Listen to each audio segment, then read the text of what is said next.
Chris and Pascal have many businesses, but we call them influencers also in fintech industry because they are doing many things and writing a lot. I don't know when you sleep, by the way. Writing a lot about the industry for many years regarding you. I think it's 10, 15. Yeah. I will just ask you, you were there the 2 full day.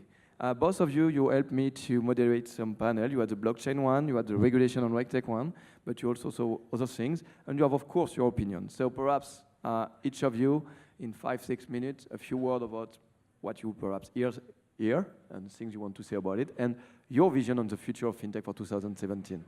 Chris?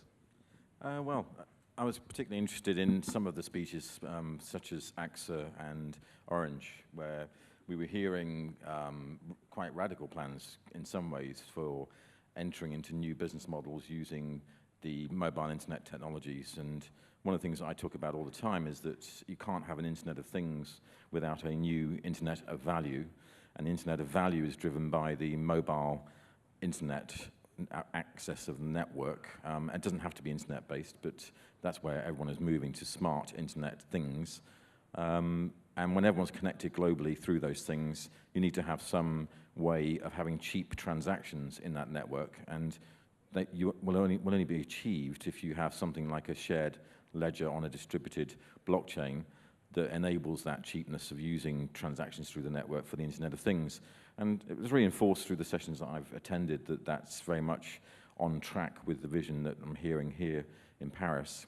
I wasn't aware of the Banque de France's blockchain proof of concept, and some of the discussions around that was quite interesting in that just now we were talking about Target 2 for securities is already out of date, even though it's only just going live, because if you were starting today, you would be using a shared ledger between the ECB and the different central banks rather than a centralized system, potentially, in terms of that was part of the discussion.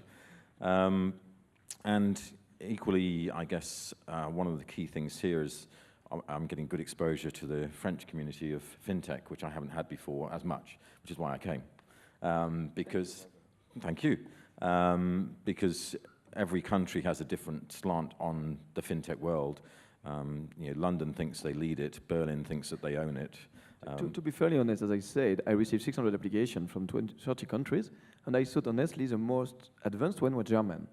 Where I have the biggest quality, it was honestly Germany. You had a lot of German institutions here, Wirecard, Solaris, N26. But it's not only that. I mean, this is the sponsors. But I mean, the people sending me application, all the fintech, it was very hard to choose because they were all quite mature, all with business, all with revenues. In UK, I had many files, but in France, a lot also. But not the same maturity, I found. Yeah.